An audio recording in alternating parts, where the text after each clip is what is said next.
आप इस एग्ज़ाम को शायद मजाक में समझते हैं कि ये एग्ज़ाम हवा में निकल जाएगा। देखिए, एग्ज़ाम आपका केवल वही निकलता है जिस एग्ज़ाम की आपकी प्रिपरेशन जो है वैकेंसी निकलने से पहले हो चुकी हो।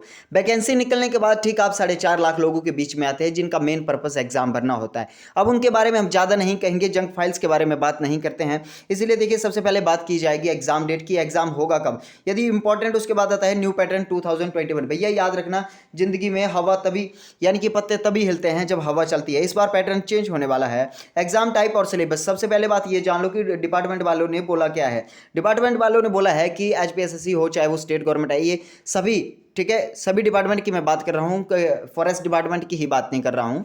ये कहते हैं कि पैटर्न हम चेंज करेंगे, हम पैटर्न चेंज करना चाहते हैं, लेकिन अब हम पैटर्न कब चेंज करेंगे अब ये सुनिश्चित नहीं किया गया है कि पैटर्न कब चेंज होगा। अब देखिए इंपॉर्टेंट क्या है, उसके बाद टोटल पोस्ट मोहाल और सेटलमेंट में इस बार कितनी है, ठीक है। इसके बाद है जी स्ट्रेटेजी क्या रहेगी, स्ट्रेटेजी पे बेस्ड है ये सारी वीडियो। उसके बाद है how to overcome exam stress, fear और फेलियर, ठीक है, ये ज़्यादा इंपॉर्टेंट है। अब चलिए वीडियो को शुरू करते हैं। देखिए सबसे पहले एग्जाम टाइप और एग्जाम पैटर्न यानी कि 2019 और 2021 का यहाँ पे कंपैरिजन होगा। तो 2019 की बात की जाए तो एग्जाम टाइप कैसा था, ओल्ड की बात करें, ऑब्जेक्टिव टाइप क्वेश्चन होते थे, जाहिर सी बात है। लेकिन सिलेबस की बात करते हैं तो सिलेबस में हिंदी, इंग्लिश, मैथ और जनरल नॉलेज ये तो होता ही था, ये तो रहेगा ही। लेकिन जब अब न्यू पैटर्न की बात करते हैं तो न्यू पैटर्न में भैया ऐसा होने वाला है कि आपको जो क्वेश्चन देखने को मिलेंगे 200 मिलेंगे, 170 नहीं। इसका तर्क नहीं है, किसी ने कहा था कि 170 आएंगे, नहीं। ऑफिशियल नोटिफिकेशन के हिसाब से अभी तो कुछ नहीं कह सकते, लेकिन 200 बनते हैं या 150 जो है इस पे बनते हैं। यदि 200 आते हैं तो ये बहुत ही ज़्यादा बेस्ट है, क्योंकि यहाँ पे जो 200 क्वेश्चन होते हैं ना, ये जो जितनी भी जंग फाइल्स हैं ना 4.5 लोग, इसमें से सिर्फ 1000, 1200, 1500 होंगे जो कि स्ट्रेस झेल सकते हैं एग्जाम का। चलिए बात करते हैं सिलेबस की। जाहिर सी बात है 200 क्वेश्चन होंगे तो सिलेबस चेंज होगा। नेशनल जीके प्लस इंटरनेशनल में सिर्फ 2 कर क्वेश्चन आएंगे, और जीके की रीजनिंग यस 8 से 12। और इसमें खास याद रखना कि स्टेट गवर्नमेंट की बात कर रहा हूं मैं, ये इनका सभी का एक पैटर्न है जो कि 5 क्वेश्चन 5 टाइप की रीजनिंग ये पूछते हैं, इससे ज़्यादा नहीं। Computer awareness due to globalisation और टेक्नोलॉजी इतनी ज़्यादा बढ़ रही है तो कंप्यूटर की अवेयरनेस जरूरी है। और यहाँ पे आपके 20 नंबर फिर से पक्के हैं, यानी कि 12 से 15 नंबर पक्के हैं, क्योंकि फर्स्ट टाइम जो चीज़ इंप्लीमेंट होगी उसमें क्या है कि बेसिक लेवल का कंप्यूटर आएगा, बिल्कुल बेसिक लेवल का कंप्यूटर आएगा, फर्स्ट टाइम की बात करते हैं। अब देखिए एग्जाम डेट है ना, एग्जाम डेट और टोटल पोस्ट की बात कर लेते हैं। एग्जाम डेट की बात की जाए तो यहाँ पे एक्सपेक्टेड है कि ये जो टेस्ट का सॉरी की वैकेंसी की डेट कब तक निकलेगी, ठीक है। तो ये एट द एंड ऑफ सितंबर यहाँ पे एक्सपेक्टेड है कि इस बार जो है सितंबर के लास्ट वीक में ये इसकी पोस्ट का बारे में बता देंगे, ये एक आधी नोटिफिकेशन तो इस बार मेरे को लगता है कि फर्स्ट वीक में आ जानी चाहिए, ठीक है। और टोटल पोस्ट की बात करें तो देखिए टोटल पोस्ट की बात करते हैं तो 800 से 900 के आसपास मिलेंगी आपको देखने को। अब मेन है कि what are some strategies to prepare for an exam, ये ज़्यादा इंपॉर्टेंट है कि कौन सी स्ट्रेटजी यूज करें। देखिए पर्सनल लेवल की एक बात करें तो have a positive attitude for what, have a positive attitude for your exam, for your dream. कभी भी अपने एग्जाम को टूटने मत दीजिए। अब उसके बाद दूसरी बात की जाए तो create your own study material, yes create your own study material.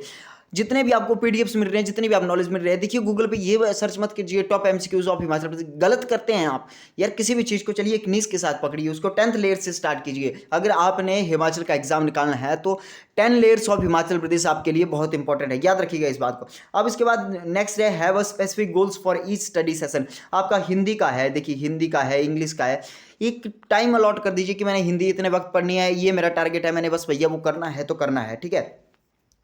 अब इसके बाद आता है organise your study material before you start the session, yes ये ज़्यादा इंपॉर्टेंट क्यों है। देखिए ये इंपॉर्टेंट इसलिए हो जाता है, कोई सा भी सेशन आप स्टार्ट कीजिए, जब आप किसी चीज़ की प्रेपरेशन कर रहे हैं तो ऑर्गेनाइज कर लीजिए मटेरियल, ठीक है। दुनिया भर का मटेरियल है, आप नेट से चेक कीजिए, कहीं से भी कीजिए, लेकिन एक कॉन्सेप्ट के साथ चेक कीजिए। अब देखिए इंपॉर्टेंट उसके बाद जो है नेक्स्ट हम बात करते हैं, ये ज़्यादा इंपॉर्टेंट है। ये जो सीढ़ी आप देख रहे हैं, इस पीक पर आपको पहुंचना है, यहाँ पर पटवारी बैठेगा, ठीक है, यहाँ पर आपकी कुर्सी लगेगी। How to overcome exam stress over, ठीक है। और उसके बाद है how to crack objective type question जो होते हैं, ऑब्जेक्टिव टाइप एग्जाम की बात कर रहे हैं।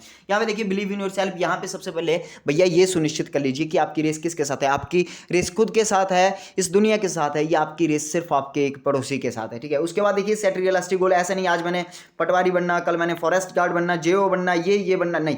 अवॉइड डिस्ट्रैक्शन, अवॉइड डिस्ट्रैक्शन में सिर्फ एक ही बात कहूँगा, उन तितलियों का साथ छोड़ दीजिए जिन तितलियों को पाने के लिए आप अपना सब कुछ छोड़ के जा रहे हैं। आज से 10 साल बाद जब आपके पास सब कुछ होगा ना, आपको वो चीज़ें फ्री में मिलेगी, तब भी आप उनको देखना पसंद नहीं करेंगे।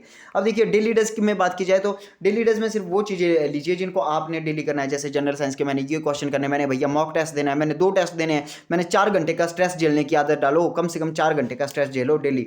उसके बाद देखिए डोंट लिसन अदर्स, किसी फालतू इंसान के बारे में मत सुनो, किसी की मत सुनो कि आप जी वंडरलैंड से पढ़ लो, हिमाचल की स्वर्ण सीरीज से पढ़ लो, दर्पण पढ़ लो, नहीं, जो आपको अच्छा लगता है वो पढ़िए। पहले कॉन्सेप्ट समझिए कि एग्जाम क्या आता है, deep analysis of your exam, ठीक है। पहले एनालिसिस करो कि आपका एग्जाम ये है, आपका ड्रीम ये है। उसके बाद देखिए हमारे पास क्या आता है इंपॉर्टेंट, ये देख लीजिए, द गोल्डन रूल ऑफ गेसिंग। यस, ये ज़्यादा इंपॉर्टेंट है, लेकिन ये यहाँ पे कम अप्लाई कर सकते हैं, और यहाँ पे मैं इसके बारे में ज़्यादा नहीं बता सकता हूँ क्योंकि एग्जाम टफ होता है इन चीज़ों को बताने से। ये कुछ पर्सनल लेवल की रिसर्च होती है। ये जो द गोल्डन रूल ऑफ, यानी कि 4 आंसर होते हैं, यानी कि 4 ऑप्शंस होती है, 2 उसमें हमेशा सिमिलर होती है। याद रखना 2 ऑप्शन सिमिलर होगी, उसमें से आपने एक को टिक करना है। यदि आपको लगता है कि तीनों ऑप्शन सिमिलर है, ठीक है, यानी कि 3 ऑप्शन थोड़ा लग रहा है और जो सबसे एक है यानी कि वो अलग है, तो वही आपका राइट आंसर होगा, ठीक है। इसके बाद देखिए और हमारे पास इंपॉर्टेंट क्या आता है, ये ज़्यादा इंपॉर्टेंट है, don't read too deep into the question.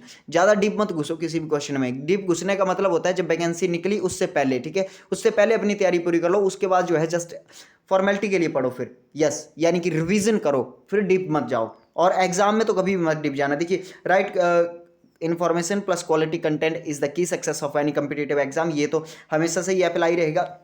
तो यहीं पर इस वीडियो को हम खत्म करते हैं। आई होप कि आपको यहाँ तक समझ आ गया होगा। पटवारी कब निकलेगी, भर्ती कब होगी, इस चीज़ के पीछे मत भागो। भागना है तो इस चीज़ के पीछे भागो कि आपकी तैयारी इतनी नहीं हुई, इतनी नहीं हुई, ये छूट गया, वो छूट गया।